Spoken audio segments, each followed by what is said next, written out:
मगर ये हमारे काम के नहीं है। पाकिस्तान में यूजुअली माइक्रो इन्वर्टर्स से कम ही काम होता है, बल्कि बहुत ही कम काम होता है। तो अब यहाँ से मेरे जो फेवरेट डले हुए हैं इनमें से हम कोई सेलेक्ट कर सकते हैं। लेट्स से कि जी हम लगा देते हैं हुआवे का 10KT LM1 लगा देते हैं, या हम चाहें तो हम SMA का भी लगा सकते हैं, या SMA के भी 10,000 वाला दिया हुआ है। तो चूंकि ज्यादातर हुआवे पे काम हो रहा है तो मैं वही लगा देता हूँ, हुआवे का ये लगा दिया। अब ये लगाने के बाद मेरे पास चॉइस है कि मैं इसको कहाँ लगाऊं, यहाँ लगा रहा हूँ, यहाँ लगा रहा हूँ, यहाँ या यहाँ। तो मुझे पता है ये मेरी ममटी है, मेरी ममटी है साउथ साइड, तो नॉर्थ ऑफ द ममटी जो है मेरा नॉर्थ साइड ऑफ ममटी मेरी क्लियर है। या ममटी के अंदर या ममटी के बाहर भी लगाऊं तो पीछे north side under the solar panels अगर मैं लगाऊं तो मैं आई एम फाइन। तो अगर मैं ये करता हूं तो फिर मुझे ये देता है, ये मैं DC का सेलेक्ट किया, 10KTL लगाया, एक मैंने लगाया। अब मैं देखना चाह रहा हूँ डिटेल्स क्या है। अब इस डिटेल्स में आप देखें तो मेरे पास 2 किस्म के आती हैं, ये रैकिंग के अलोंग या अप एंड डाउन। अब ये फर्क देखिएगा, ये अलोंग पे तो आपको ये नजर आ रहा है जैसे ये बना हुआ है। अब मैं अगर इसको अप एंड डाउन कर दूं तो इसको चेंज होना चाहिए, फिलहाल नहीं चेंज होगा। या तो इतने कम पैनल्स हैं कि एक ही स्ट्रिंग बन रही है, इस वजह से वो शायद इसको नहीं कर रहा, क्योंकि ऑलरेडी वो अब लॉन्ग भी है और अप एंड डाउन भी है, उसने मुकम्मल भी कर दिया। एक वो यहाँ से ले आया पूरा, और बाकी वो उसने पूरा इसको करके एक स्ट्रिंग बना के यहाँ ले आया। अच्छा जी, इसके अंदर फिर आपको ऑप्शंस देता है कि आपने कौन सी तार लगानी है। 70 mm लगाएंगे तो 0 लॉस होगा आपका, जब पहुंचेगा इस कोने से, जब पूरा हो के चल के बिजली यहाँ तक पहुंचेगी तो आपके जो लॉसेस हैं वो 0 हैं। अगर 70 mm लगाते हैं, मगर ऑब्वियसली 70 तो लगाने की जरूरत नहीं है। आमतौर पे हम लोग 3% मैक्सिमम, 2-3, 1% आइडियल होता है। तो अगर मैं नीचे आता जाऊं तो यहाँ मुझे 1.5 mm स्क्वायर लगाऊं तो 1.5% लॉस है, और 2.5 mm स्क्वायर लगाऊं तो 0.9 है, और 4 mm स्क्वायर जो कि पैनल्स की अपनी ओरिजिनल तार होती है वही लगा दूं तो 0.6% लॉस मेरा हो गया। तो चले मैं इसको इसी पे रहने देता हूँ, 4 mm के लगा देता हूँ। फिर मैं इसमें ऐड करना चाहता हूँ कि जनाब मैंने इस इन्वर्टर को अब अपने DC के साथ, और चूंकि घर का ये फ्रंट है तो लेट्स सपोज कि यहाँ उनका कहीं मीटर लगा हुआ है, ये कोई नजर तो आ रही कोई चीज इनकी, तो हो सकता है यहाँ कहीं मीटर इनका लगा हुआ हो। तो हमने AC ऐड किया और हमें कहना पड़ता है ऐड AC कॉन्फ़िगरेशन। जैसे ही मैंने किया उसने मुझे एक AC का ये दे दिया। तो मेरा मीटर यहाँ नहीं है, बल्कि ये तार मैंने लेके जानी है अपनी यहाँ तक, तो मैं यहाँ ले आया इसको, और इसने एक अपना खुद से रूट बना दिया। यानी कि वो बेसिकली वो ये कह रहा है कि जी आप या तो यहाँ से उतार के तार नीचे से ले आए, या यहाँ से क्रॉस कराएं, फिर साथ साथ आके यहाँ नीचे उतारें और उसके साथ कनेक्ट कर दें। Can be done. तो उसके बाद हमें सेलेक्ट करनी है इसी तरह वायर साइजिंग। अब वायर साइजिंग ये इसका वन ऑफ द बेनिफिट्स है इसका सॉफ्टवेयर का, कि वो आपको वायर साइजिंग करके दे देता है और आपकी चॉइस है आपने क्या लगाना है। 1.5 mm स्क्वायर लगाएंगे तो 2% लॉस होगा, 2.5 mm स्क्वायर लगाएं तो 1.2 है, 4 mm लगाएं तो 0.7 है, 6 mm लगाएं तो 0.5 है। ऑब्वियसली ये जो है फासले पे डिपेंड करता है। अब मैं आपको एक मिसाल देता हूँ। मसलन ये 2.5 mm पे कह रहा है कि 1.2% लॉस है। अच्छा, 2.5 पे 1.2। अब अगर मैं इसको ले जाऊं यहाँ कहीं, यहाँ लगा देता हूँ, अब देखते हैं क्या करता है। हमने देखा था 2.5 पे 1.2, अब आप देखें तो 2.5 पे 0.6 रह गया। तो जितना फासला बढ़ाते जाएंगे वो उसी के हिसाब से कैलकुलेशन करके मैं ले जाता हूँ इसको यहाँ कहीं, इधर जाके लगा देता हूँ। तो अब क्या होगा, अब वो कहता है कि 2.5 mm पे 2.3% लॉस हो रहा है। वेल ये भी एक्सेप्टेबल है, लेकिन कोशिश ही आपकी होनी चाहिए कि आप 1 2 के दरम्यान में कहीं रहें। तो बहरहाल इसको वापस लेकर आते हैं, इसको वापस लेकर आए, और इसको भी मैंने लेफ्ट क्लिक किया माउस और खींच के इधर ले आया तो इधर आ गया, यहाँ हमने लगा दिया। ये मेरे लिए परफेक्ट है कि मैं इस तरीके से इसका रूट कर दूँ। और यहाँ से मैंने सेलेक्ट किया तो मेरा 2.1 ये आ रहा है, 2.5 पे 1.3, तो मैं ये सेलेक्ट करूँगा। ठीक होगा जी, ये भी हमारा हो गया। अब ये कह रहा है मुझे कॉन्फ़िगर ट्रांसफार्मर्स, तो ट्रांसफार्मर्स हमारे इन्वॉल्व नहीं है, इसलिए मैंने इसको बंद कर दिया। No transformers involve. ये कोई हमारा लो वोल्टेज से मीडियम वोल्टेज नहीं जाना, ना मीडियम से हाई पे जाना है, तो बस ये ठीक है, मसला हल है हमारा। उसके बाद फिर आप ये करते हैं कि आप इसको कह देते हैं सेव एंड एग्जिट। अब आपका प्रोजेक्ट आ गया है सिमुलेशन की हद तक। यहां से फिर हमने जो नेक्स्ट स्टेप करना है वो ये करना है कि हमने रिपोर्ट्स पे जाना है, और रिपोर्ट पे हम चले गए। रिपोर्ट पे आके हमने इसको क्या कि इसको सिमुलेट करें। अब उस सिमुलेशन में वो ये करता है कि एक एक पैनल को वो लेता है और उसका पूरे साल का पर आवर डाटा कैलकुलेट करके बताता है कि ये टोटल प्रोडक्शन ये क्या देगा। जाहिर बात है कि उसको तो ये नहीं पता कि हमारे यहाँ डस्ट कितनी है या नहीं है, या कैसा हमारा इस तक मौसम चल रहा है, लेकिन बहरहाल काफी हद तक ये करीब करीब होता है। अब इसने आपको कर दिया रिपोर्ट। अब हम जब इसके ऊपर आके प्रेस करेंगे तो मेरा रिपोर्ट शो, ये देखिए यहाँ लिखा हुआ भी आ रहा है शो रिपोर्ट। यहां करने से नहीं आती, बल्कि मुझे इसके ऊपर आगे रिपोर्ट पे करना है। रिपोर्ट मैंने प्रेस किया तो ये मेरी रिपोर्ट आ गई। डिजाइन 1 टेस्ट प्रोजेक्ट है, कोऑर्डिनेट्स क्या हैं, प्रोजेक्ट का नाम आ गया, प्रोजेक्ट डिस्क्रिप्शन क्या है, एड्रेस क्या है, किसने बनाया है, कंपनी का लोगो आपके आ गया, डिजाइन का नंबर आ गया, डीसी मॉड्यूल्स 9.81 किलोवाट के लगे हुए हैं, इन्वर्टर आपने लगाया हुआ है 10 किलोवाट का, लोड रेशियो 0.98। इसका मतलब है कि डीसी जो है वो कम है बिनिस्बत आपने जो इन्वर्टर लगाया हुआ 0.98% पे लगा हुआ, तो विच इज ठीक है, फाइन है, इट विल वर्क।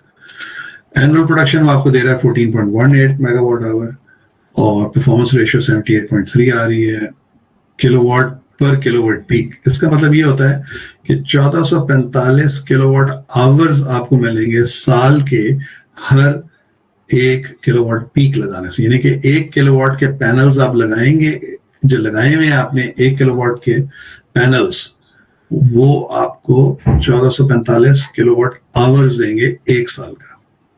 वेदर का डेटा सेट आ गया, सिमुलेटर का वर्जन आ गया, शेड अगर हमने करना हो तो शेड की रिपोर्ट भी आ जाती है। फिर हम जरा से नीचे आ जाते हैं रिपोर्ट में। यहाँ मंथली प्रोडक्शन आपको दे रहा है। कई लोग होते हैं टेबल मांगते हैं, तो ये टेबल प्रेस करें तो टेबल भी आ गया। अब आप देख सकते हैं कि जनवरी में आपको ये ग्रिड के ऊपर कितने किलोवाट दे रहा है, 812। सबसे ज्यादा ये आपको दे रहा है मई के अंदर। मई में 1535 किलोवाट आवर्स आपको देंगे, यानी कि यूनिट्स। वो जो बिजली का यूनिट होता है ये वो है 812 यूनिट, 760, और ये सारे मिला के आपको यूनिट जो हैं, अभी नीचे आते हैं, इतने देगा। 14,000 यूनिट आपको इस जगह पे इन कंडीशंस के अंदर देगा। सबसे ज्यादा बड़े लॉसेस आपके क्या हो रहे हैं? आपका टेम्परेचर लॉस हो रहा है। टेम्परेचर की वजह से जो मॉड्यूल डिग्रेडेशन होती है, यानी कि जैसे जैसे टेम्परेचर बढ़ता जाता है आपका प्रोडक्शन कम होती जाती है। फिर यहाँ मिसमैच लॉसेस हैं, वायरिंग लॉसेस जो हमने सेलेक्ट किया था, अगर हम और बड़ी वायर सेलेक्ट कर लें तो ये और कम हो जाएगा, लेकिन 0.4% इज नॉट मच। क्लिपिंग का मतलब होता है कि अगर आपने इन्वर्टर छोटा है और आपने पैनल्स बहुत ज्यादा लगा दिए हैं, मसलन 10 किलोवाट का इन्वर्टर लगा के आपने 15 किलोवाट के पैनल्स लगा दिए, तो कोई ऐसा टाइम आएगा पूरे साल में जहां प्रोडक्शन ज्यादा होगी और इन्वर्टर उसको हैंडल नहीं कर सकेगा, तो वो एक्स्ट्रा प्रोडक्शन को काट देगा, कैंची से जैसे काट देते हैं ना, क्लिप कर देता है। फिर आपके इन्वर्टर के लॉसेस आ गए, एसी सिस्टम के लॉसेस आ गए, अगेन एसी की वायरिंग के, लेंथ के, वोल्टेज ड्रॉप्स के, वो हमने देखा था 0.6 हमने सेलेक्ट किया था। शेडिंग यहाँ कोई भी नहीं है, इसलिए 0% लॉस आ रहा है। रिफ्लेक्शन होती है कि जब वो लाइट पड़ के वापस रिफ्लेक्ट हो जाती है, सारी की सारी एब्जॉर्ब नहीं होती। सॉइलिंग का मतलब ये हो गया कि जो गंदा है पैनल, तो कई जगह पे आपको 2% से बढ़ाना पड़ेगा, और स्टैंडर्ड ये 2% देते हैं, लेकिन हमारी कई कंडीशंस जगह हैं जहाँ कंस्ट्रक्शन का काम हो रहा होता है, वहां उसको बढ़ाना पड़ेगा आपको। वो वेदर डेटा नहीं इनकॉर्पोरेट कर सकता, वो आप ही को पता है कि जनाब यहाँ तो 10% के करीब रखें, क्योंकि इतनी ज्यादा डस्ट है, हर तीसरे दिन पैनल भर जाते हैं डस्ट से। मरी वगैरह चले जाएं तो आप कहते हैं 2% ठीक है, क्योंकि वहाँ इतनी डस्ट नहीं होती। इसी तरह रेडियंस का लॉस आता है। ये सारे लॉसेस आ गए। उन लॉसेस के बाद उसने कैलकुलेट करके आपको ये दे दिए। ये सारे लॉसेस का जिक्र कर रहे हैं यहाँ, और सारा करने के बाद वो कहता है कि जी टोटल आपको 14,000 यूनिट आपको मिलेंगे साल के। बाकी ये कंडीशन सेट के उसने दिए हुए, डाटा दिया हुआ है कहाँ से, मतलब हर महीने का कितना कितना उसने सॉइलिंग का लॉस लिया है, टेम्परेचर्स का क्या कर रहा है, हमने इस्तेमाल क्या किया है यहाँ, तो ये कंपोनेंट्स वगैरह की चीजें आ जाती है। और नीचे आ जाए तो फिर एग्जैक्ट कंपोनेंट्स देता है कि आपने सेलेक्ट क्या किया जी। हमने सन 2010 KTL एक सेलेक्ट किया 10 किलोवाट का। हमने 2.5 mm² कॉपर इस्तेमाल की है, तकरीबन 297 फीट लीनियर फीट इस्तेमाल होंगे इसके अंदर। अब अगर ये इसको यूजुअली 4 के साथ आप डिवाइड करते हैं, 4 कोर ये होती है, तो उतना आपको निकल आता है कि लेंथ कितनी थी इसकी।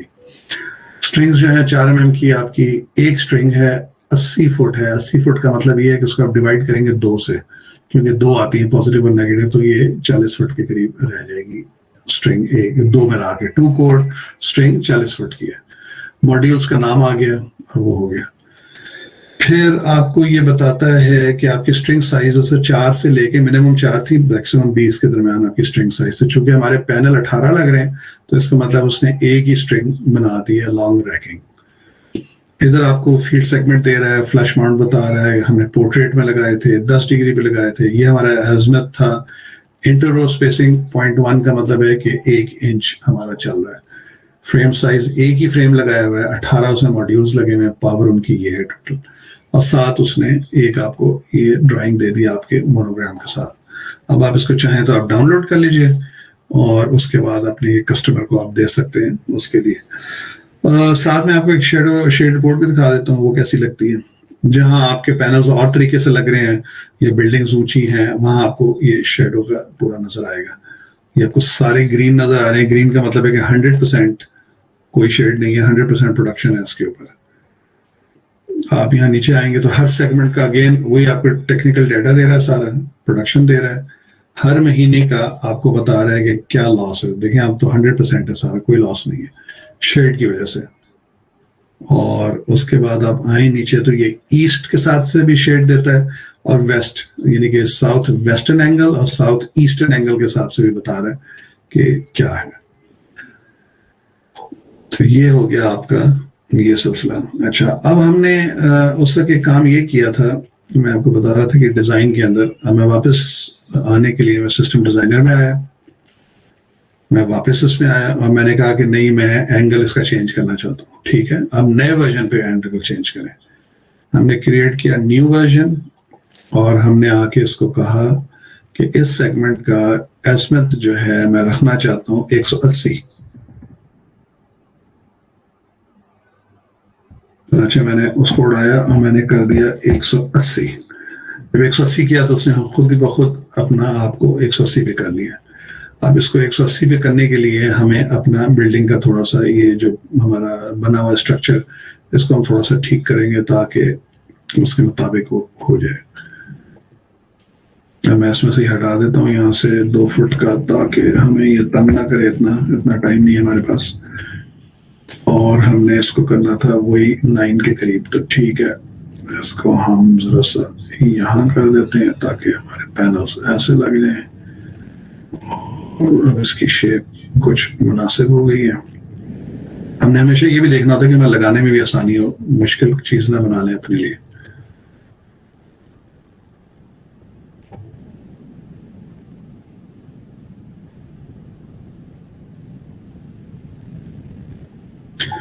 ये हमारा 9.8 हो गया। ठीक है जी। अब हमने इसको, बाकी हमने कोई चीज चेंज नहीं की। हमारी इलेक्ट्रिकल का वही है, 10 KTL लगा हुआ है, वही हमारा AC है जो हमने डिसाइड किया था, हर चीज वही रहेगी। और मैंने इसको सेव एंड एग्जिट करा दिया। आपको याद होगा हमने पिछली रिपोर्ट जो की थी एंगल चेंज करने के बाद, यानी कि अजमत हमने 180 नहीं रखा था, तो वो 14,178 दे रहा था। अब देखते हैं कि फर्क क्या पड़ा है। तो चूंकि हमने ये नया बनाया तो इसका वो नया सिमुलेशन का वो दे रहा है 9.81, 9.8 आइडेंटिकल है। ठीक है जी। और अब हम इसकी रिपोर्ट, पहले पुराने वाली की रिपोर्ट देखते हैं। 14,178 178। ठीक है जी। नई रिपोर्ट क्या कहती है? जब हमने इसको 180 डिग्री का कर दिया तो 14,216।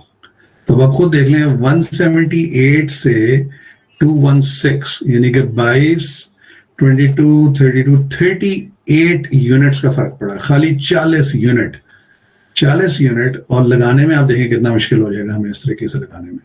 शेप खराब भी लगेगा, मजा भी नहीं आएगा, देखने में भी एस्थेटिकली भी अच्छा नहीं लगेगा।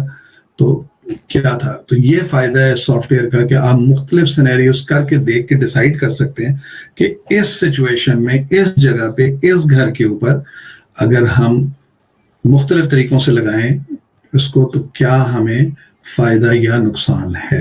कोई खास नुकसान नहीं है, सिर्फ 40 यूनिट्स का फर्क पड़ रहा है, लेकिन लगाना एक मुसीबत है हमारे लिए, उसका मेंटेनेंस, उसकी सफाई, हर चीज के पॉइंट ऑफ व्यू से। या अपनी अपनी चॉइस है कि आप कहते हैं नहीं मैंने ऐसे ही लगाना है, तो आपको पता है कि आपने 40 मजीद आपने कर लिए।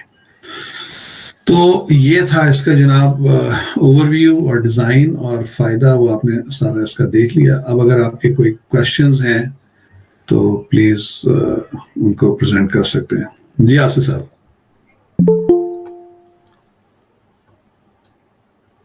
जी बहुत शुक्रिया खाई साहब, बहुत ज़बरदस्त आपने एक्सप्लेन किया पूरा का पूरा सिस्टम। और मैं जो ऑडियंस है, मेरे ख्याल में 17+ ऑडियंस हमारे पास थे जो हमें, जिन्होंने रेगुलर हमें ज्वाइन किया, उनके लिए भी बहुत अच्छा है, जी क्योंकि ये ट्रायल बेस पे आप इसको लॉग इन कर सकते हैं आप इसको। और अभी भी लोग जो है ना वो ज्वाइन कर रहे हैं। अब इसमें मेरा जो अपना सबसे पहले जो मेरा एक जो क्वेश्चन है वो ये है कि सवाल। बिल्डिंग जो होती है ज़्यादातर हम देखते हैं कि जो सोलर पैनल होते हैं साउथ फेस हम लगाते हैं, ठीक है जी। अगर जी कहीं हम देखें कि जी बिल्डिंग साउथ फेस से थोड़ा सा राइट साइड पे है या थोड़ा सा 20 या 10 डिग्री लेफ्ट साइड पे है, तो आया कि वो फिर आप कहते हैं कि बिल्डिंग के मुताबिक हम उसको रखें या हम उसको थोड़ा सा टिल्ड कर दें एज पर साउथ, तो उसमें कितना जो है ना ये आप जो कि बता रहे हैं कि जो फ़र्क पड़ता है यूनिट के अंदर, क्योंकि हम जी ज़्यादा कंफर्टेबल होते हैं जिस तरह बिल्डिंग की डायरेक्शन है हम उसी डायरेक्शन में रख दें, तो वो जो फ़र्क होगा बिल्कुल यानी कि यहाँ से हम सही एनालाइज कर सकते हैं उस चीज़ को। बिल्कुल यही था। ये देखिए अब आप अगर आप सही साउथ पे रखें तो बिल्डिंग ये है आपकी, सही साउथ पे रखेंगे तो ऐसे लगेगा, मगर फर्क क्या पड़ा है, सिर्फ 40 यूनिट पूरे साल के अंदर। हाँ 14,000 के अगेंस्ट 40 यूनिट्स को इतने मैटर नहीं करते। तो इसलिए फिर हमारा ये है कि हम इस सॉफ्टवेयर को इस्तेमाल करते हुए हम एनालाइज कर सकते हैं कि अगर मैं इसको बिल्डिंग के साथ रखूं, जैसे ये बिल्डिंग के साथ नहीं है इस वक्त, ये 180 डिग्री के ऊपर एग्जैक्ट एजमत जो है इसका है, तो इसकी जगह अगर मैंने अपना, थोड़ा सा चेंज किया, सॉरी बिल्कुल। हाँ हाँ। जी, मैंने इसको क्या किया कि इसको मैंने बिल्डिंग के साथ ही कर दिया। बिल्कुल, और खूबसूरत भी लगेगा, और जो बिल्कुल जो स्ट्रक्चर हाँ भी सही वो भी आएगा। लग रहा है, लगाना भी आसान है ना हम्म, हाँ लगाना भी आसान है। और यहाँ से बंदा चढ़ा, यहाँ खड़ा हुआ, यहाँ से उसने सफाई कर ली, यहाँ ऊपर ममटी पे चढ़ के सफाई कर ली, तो लगाने वाले के लिए भी आसानी है। तो इस इसमें क्या था कि, लेकिन वो उसी वक्त आप कर सकते हैं जब आपको सॉफ्टवेयर हो और आप उसके एनालाइज कर सकें सिमुलेट करके कि आखिर मुझे कितने यूनिट्स का फायदा या नुकसान होगा। ठीक है, तो उसकी बेसिस से आप बिल्कुल इसको सही है। कर सकते हैं। अच्छा अब मेरा मिसाल के मेरा तौर पे इस बंदे का जो बिल, जी ठीक है। जी अच्छा मेरा दूसरा जो सवाल है, मे भी आज जो ऑडियंस है उनके लिए भी अच्छा हो कि ये तो हम सिमुलेशन करते हैं और फोरकास्टिंग कर रहे हैं, आपका इतना लंबा एक्सपीरियंस है, इतना अरसे से आप काम कर रहे हैं, आपने जो सिमुलेशन किया है उसके वर्सेस जो एक्चुअल वहाँ पे सिचुएशन हुई है उसमें कोई आपने फ़र्क पाया है कि आप वो मोर और लेस इतना ही तकरीबन जो आप डिज़ाइनिंग कर रहे थे, जो वो बता रहा था सिस्टम, वही जो है ना मोर और लेस प्लस माइनस उतना ही रहा है, या कोई ज़्यादा फ़र्क तो नहीं पड़ा, डिफरेंस ज़्यादा तो नहीं आया किसी ऐसे केस में? देखिए जो हमारा एक्सपीरियंस है, जिन जगहों पे बिजली नहीं जाती, मिसाल के तौर पे बहरिया जो है, उनकी चूंकि अपनी बिजली वो जनरेट करते हैं तो वहाँ बिजली नहीं जाती जब तक वो लोड शेडिंग नहीं करते। अब सुना मैंने कि कहीं कहीं उन्होंने वो भी शुरू कर दिए। तो जब वो लोड शेडिंग नहीं करते या बिल्कुल बिजली नहीं जाती, तो आपका सिमुलेशन और इसमें फर्क जो है, मैक्सिमम जो फर्क देखने में आया है वो तकरीबन 10 से 15% का फर्क देखने में आया है। ठीक है। और जहां आपकी बिजली काफी जा रही होती है, क्योंकि जब लोड शेडिंग होती है तो ये बंद हो जाता है सिस्टम, जी तो फिर सिमुलेशन का सच फिर वहाँ प्रोडिक्शन जो है वो ऊपर नीचे हो जाती है, गड़बड़ हो जाती है। ठीक है। तो वहां फर्क पड़ सकता है, जिसकी फ्रीक्वेंसी ज्यादा होगी उतना ही फर्क ज्यादा पड़ता चला जाएगा। ठीक हो गया, वेरी गुड। तो मैं 2 या 3 क्वेश्चन ले लूँगा, अगर कोई हमें कोई क्वेश्चन करना चाहे हमारे जो कैंडिडेट्स या जो हमारे जिन लोगों ने ज्वाइन किया है, अपना माइक अनम्यूट करें और क्वेश्चन पूछें। देन हम इस सेशन को क्लोज करते हैं और मैं इसको रिकॉर्डिंग को सेव कर दूंगा और फेसबुक पे अपने उस पे ग्रुप में डाल दूंगा, प्राइवेट ग्रुप में। कोई बंदा ठीक। पूछना चाहे क्वेश्चन जी हमारे ऑडियंस से? बहराम है, मोहम्मद आसिफ है।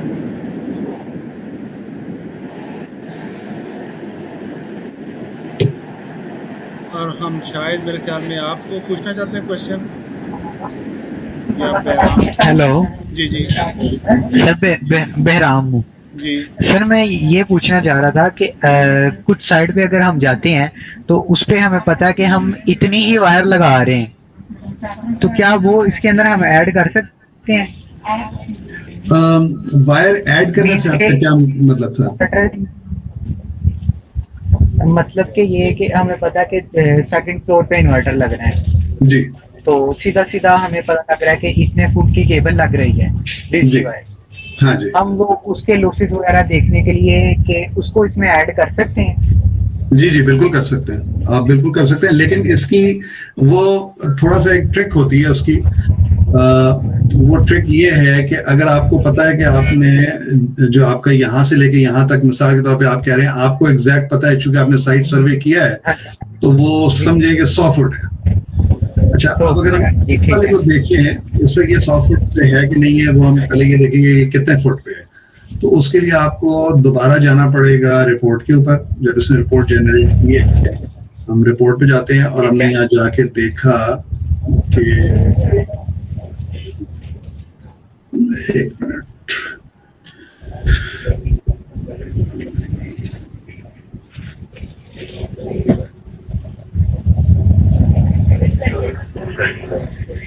यहाँ आ रहा है आपको 300 फुट आ रहा है। तो अगर आप 300 को डिवाइड करें 4 से तो ये बन जाएगा तकरीबन 80 फुट के करीब बन जाएगा।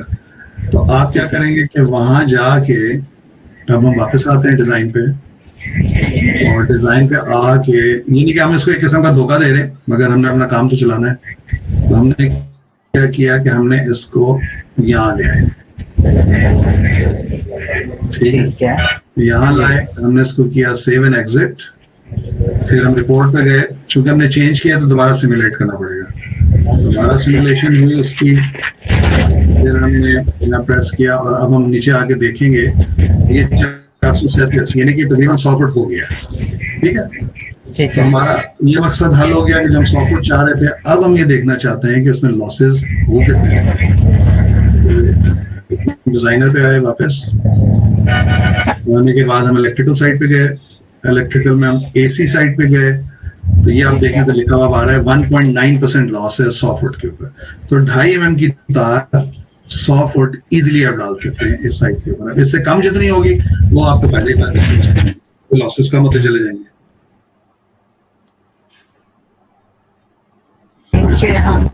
इस तरह इस्तेमाल करते हैं जी।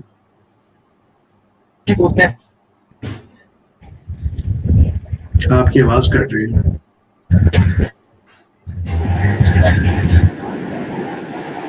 जी बहराम हो गए, आपको समझ आ गई बात की?